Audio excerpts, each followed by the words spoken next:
Okay, now let's talk about another theory, and this is the incentive theory when it comes to motivation. And realize we're talking about there are both incentives that come from outside, these external rewards, and there are ones that come from within us. Intrinsic motivations come from internal factors. We engage in a task and we move toward completing that task because it gives you pleasure. It's a, or you have it's a skill that you value, so you're going to work hard to achieve that.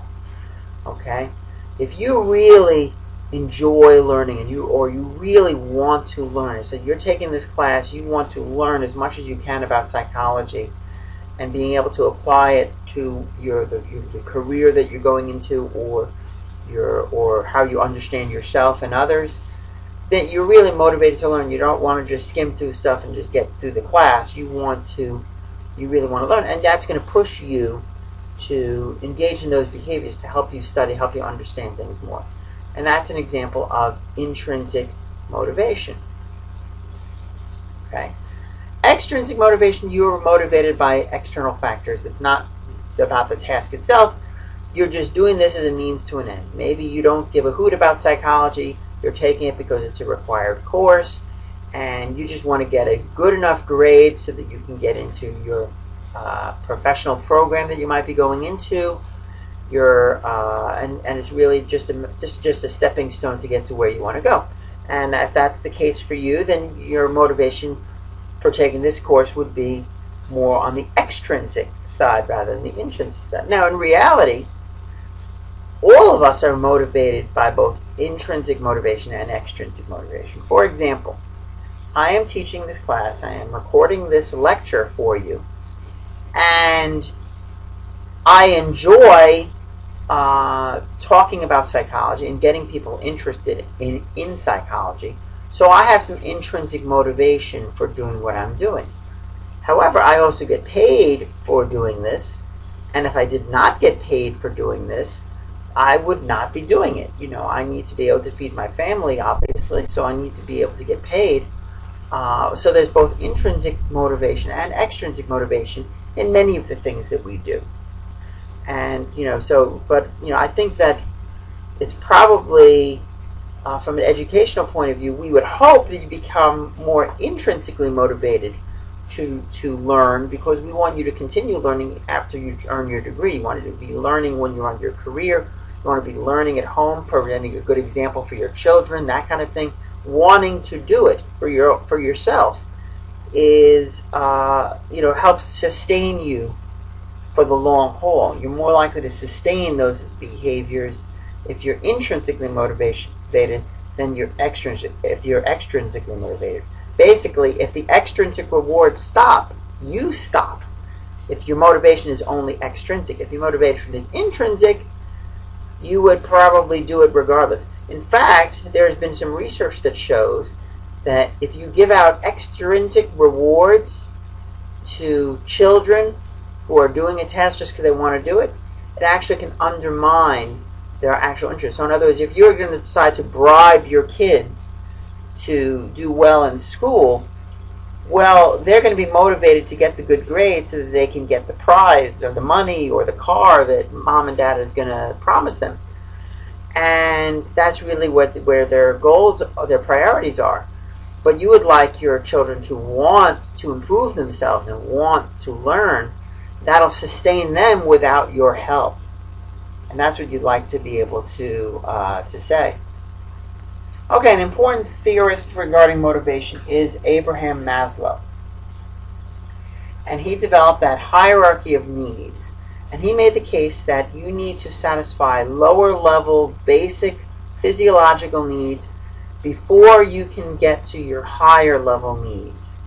And essentially that's why it's shaped like a pyramid. You've got to have to get the foundation, the base of the pyramid, before you can reach the pinnacle. And at the pinnacle is the need for self-actualization.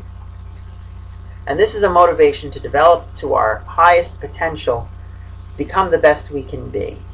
And so let's take a look and see what this hierarchy looks like. So self-actualization way at the top. Start with the physiological needs.